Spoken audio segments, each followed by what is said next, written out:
Hi everyone, I'm Dominique. Nice to meet you all. Thank you so much for always watching my videos. Today, I'd like to share some helpful tips for therapists and trainers, specifically a one-point advice that can be used during treatments. Today's topic is about an approach method you should try when a client says their shoulder feels stuck. I'll be covering this content for you today, so let's get started right away. In your regular treatments, have you ever had a client tell you that their shoulder feels stuck? Typically, when we're stretching the muscles around the upper body, we guide the client through certain movements, right? During this process, the shoulder joint might get stuck, and the client might react by saying their shoulder hurts. When we hear this expression about the shoulder feeling stuck, there are usually some common factors at play. So today, I'd like to introduce you to these key points. First, let's look at understanding the principles and structure of movement. Do you all have a good grasp of the shoulder joint structure? The shoulder joint is basically a ball and socket joint where the ball-shaped end of the upper arm bone, called the humeral head, fits into a socket in the shoulder blade. This structure allows for a wide range of rotational movement. It's what we call a synovial joint. Due to this synovial joint structure, the shoulder joint area can achieve a very large range of motion. However, depending on the angle, there might be some limitations to the range of motion, or a feeling of tightness might occur. The main reasons for this tightness sensation can be divided into two categories. First, the area around the joint is stiff and rigid, meaning the distance between the bones is close. The shoulder joint isn't directly connected, so there's basically a small gap. This gap in the structure allows for smooth rotational movement. However, when the surrounding muscles and connective tissues stiffen, the distance between the bones decreases. And this results in a structure where movement causes collision, which leads to discomfort and a feeling of wrongness. Another factor is when the angle of the scapula and the humerus becomes significantly misaligned, causing a similar reaction. Ideally, the scapula and humerus should move in a certain consistent pattern. If they do, there won't be much discomfort. But if the scapula doesn't move and only the humerus moves significantly, it causes bone-to-bone collision, which again leads to discomfort and a feeling of wrongness. Let's look at a more specific example. We'll start by examining a chest stretching scene. This time, we're focusing on stretching the pectoralis major muscle. The pectoralis major extends from the sternum across the front of the shoulder joint to the humerus.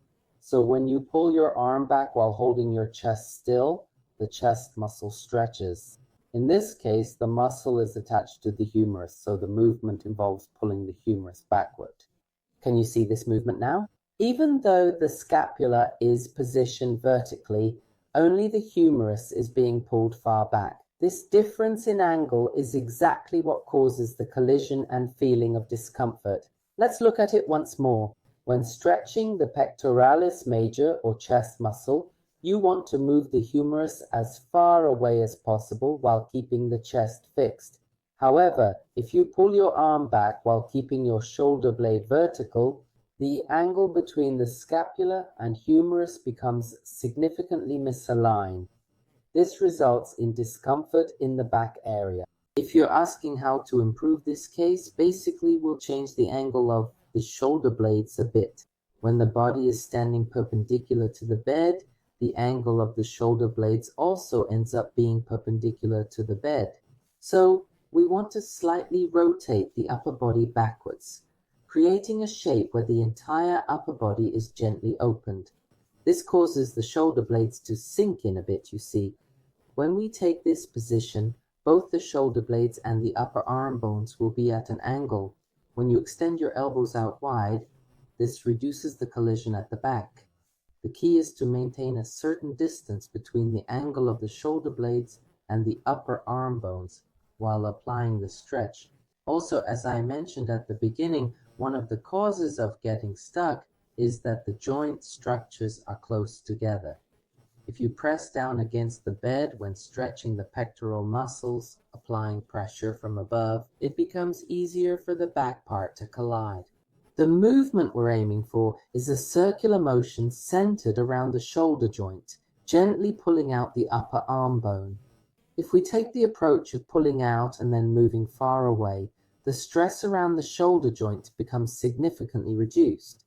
The image is like making the radius of rotation from the center very large, you see. By applying a pulling motion while moving it far away, we achieve this. When there's no stress around the shoulder joint, you'll feel a great sense of expansion in your chest.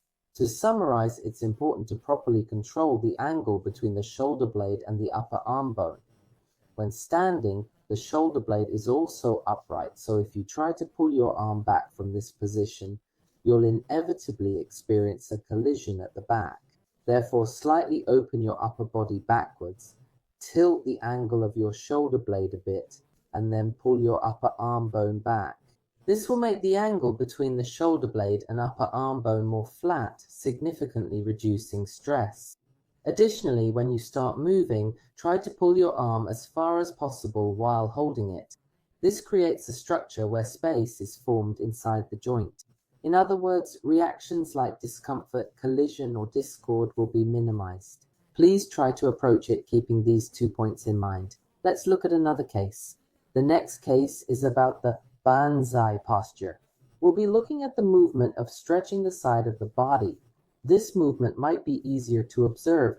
The feeling of collision occurs precisely in this part, specifically in the upper part of the shoulder joint.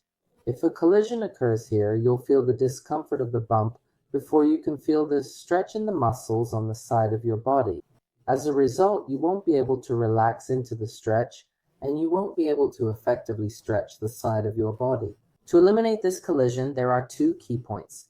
First, change the angle of the shoulder blades together with the arm movement. Rotate the shoulder blades while also raising the upper arm bones towards the top of the head.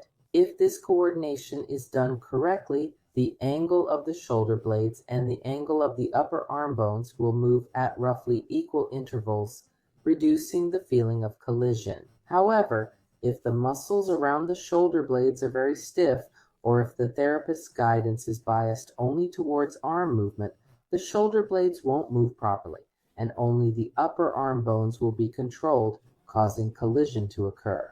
If you consciously use your hands to slightly rotate the shoulder blades, it will become a very stress-free technique. The other key point is to keep the arms as far away from the body as possible. If you push your arm downward while maintaining a fixed posture, it will result in a circular motion with a small rotation radius, which inevitably creates a feeling of collision. Instead, try to gently pull your arm outward from your shoulder, moving it as far away as possible. This approach should significantly reduce the feeling of collision, so please give it a try. The key point to remember is to focus on moving your shoulder blade. The feeling of collision occurs when there's a significant angle difference between the shoulder blade and the upper arm bone, so always remember to control the shoulder blade as the foundation. When performing joint movements, try to maintain a pulling sensation that keeps the bones from coming too close together and focus on moving your arm outward. This should help eliminate the feeling of collision around your shoulder. This concept can be applied to other joints as well, so please keep it in mind. For more detailed treatment approaches, please refer to the overview section. If you're interested, please check out those videos as well. That's all for today's video. Thank you for watching, and we look forward to seeing you next time.